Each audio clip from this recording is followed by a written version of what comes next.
If you need milk and yogurt to make yogurt, then how was yogurt made in the first place? Coming right up.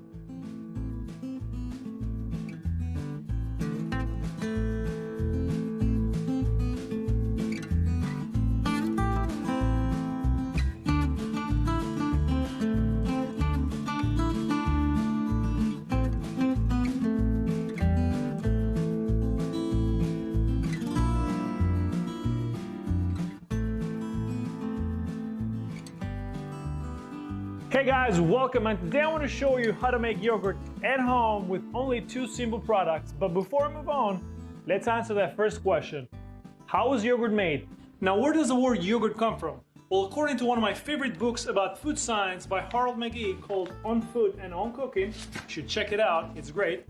It actually is the word Turkish meaning milk that has been fermented into a custard or a semi-solid mass. Also, according to this book, the way milk turned into yogurt is a fascinating story. So people back thousands of years ago in East Asia and India, when they started to travel from one place to another, they would carry in their animals with them these big containers with milk. But these containers were made out of the inside of the lining of the stomach of animals. So inside of the lining of the stomach of these animals, there's this bacteria present that turns or starts the fermentation process from milk into yogurt, and people were not aware of it. So as they were moving throughout the day and the milk would start to get warm, it was the perfect condition for the fermentation process to start kicking in, and then by the end of the day, they would have yogurt or curdled milk, and they actually started kind of liking it. So that's how it all started. Now, making yogurt is a very simple process. I would call it maybe a three-step process. Heating the milk, cooling the milk, and then letting it ferment. Now, where you let it ferment, that's your choice, or depending on what you have at home. But for myself, I do it in a sous vide machine under water bath because it speeds up the process.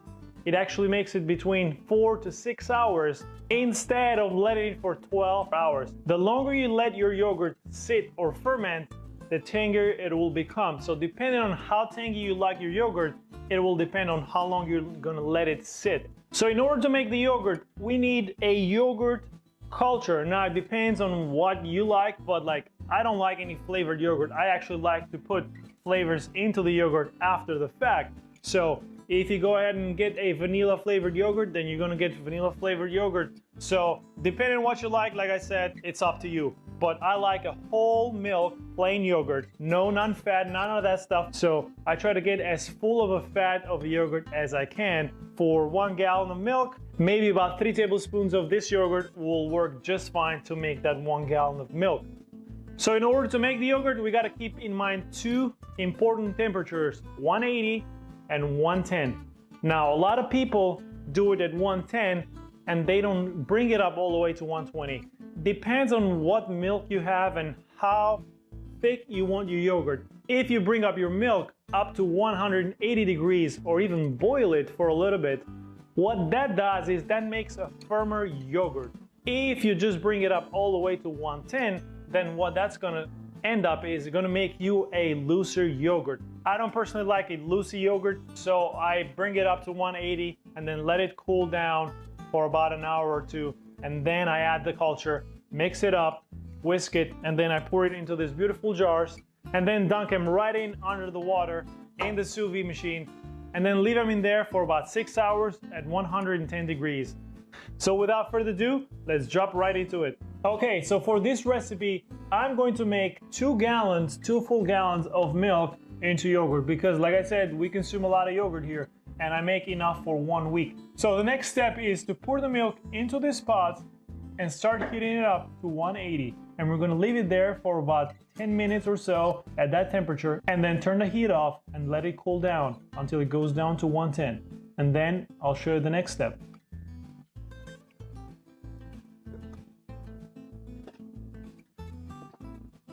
Okay, so let's go ahead and turn the oven on medium heat. You don't want to turn this on medium high or high because of you don't want to run the chances of burning the milk into the bottom of the pot and then you ruin the whole thing. So you want to make sure you stay here because you want to stir every now and then to make sure that nothing is getting scorched or burnt on the bottom of the pot. So same thing on this side. So this requires a little bit of patience, but it can be done in 15 to 20 minutes. So after that, you can just sit and relax and wait for it to cool down.